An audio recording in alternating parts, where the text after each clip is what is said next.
توجہ طلب ہیں، انسانیت کے لیے مثال ہیں، ان پر توجہ کر کے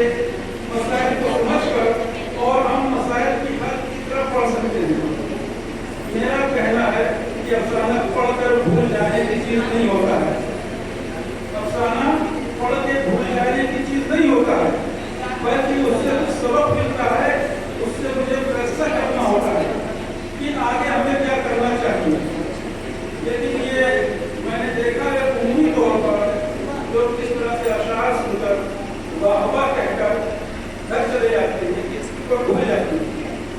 لیکن اس کے اندر کچھ بات چھپی ہوتی ہے جو آدمی کو چبھتی ہے، محسوس ہوتی ہے، اس کو وہ اپنے انداز میں پیش کرتا ہے۔ ظاہر سی بات ہے کہ اس کا سب سے بات رہتا ہے، لیکن ہم لوگ سب سے بات کی طرف نہیں بڑھتے ہیں، جبکہ افسانہ لکھنے کا، کہانی لکھنے کا، ناول لکھنے کا مقصد ہوتا ہے کہ کوئی مسئلہ ہے درپیش جس کا علاج ہمیں چاہیے، انسانی قدروں کی جو پامالی ہوتی ہے خاص کر اس پر آدمی کا دل روتا ہے، تو تب وہ قلم اٹھاتا ہے، وہ اپنے دل کی بات، اپنے جذبات کو کاغذ پر لکھتا ہے اور اس کو کس انداز میں، کس تاریخ میں پیش کرتا ہے، وہ افسانہ بنتا ہے، کبھی ناول بنتا ہے، کبھی ڈرامہ بنتا ہے۔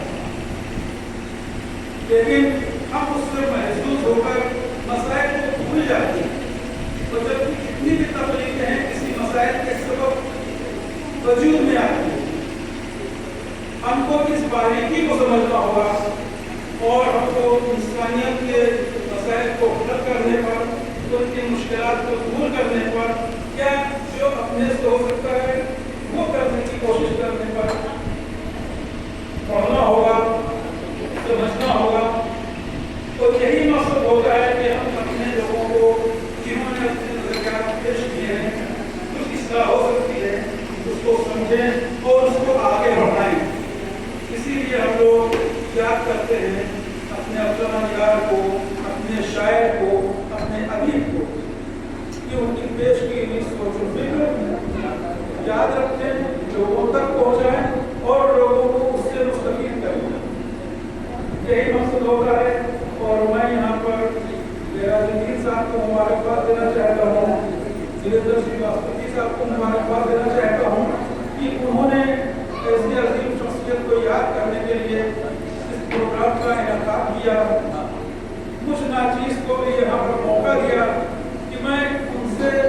عبدال صاحب سے اپنے قرب کا اظہار کر سکوں۔ اس کے لیے میں ان کا بہت بہت شکر گزار ہوں، اور میں چاہتا ہوں کہ آپ لوگ بھی جو ہے کچھ سیکھنے کی کوشش کریں، فنکشن میں آ کر چلے جانے تک محدود نہ رہیں۔ میں اپنی بات ختم کرنا چاہوں گا اور الدین صاحب کو شکریہ ایک بار پھر کہ انہوں نے بہت یاد کیا اور مجھے یہاں آنے کے لیے موقع دیا۔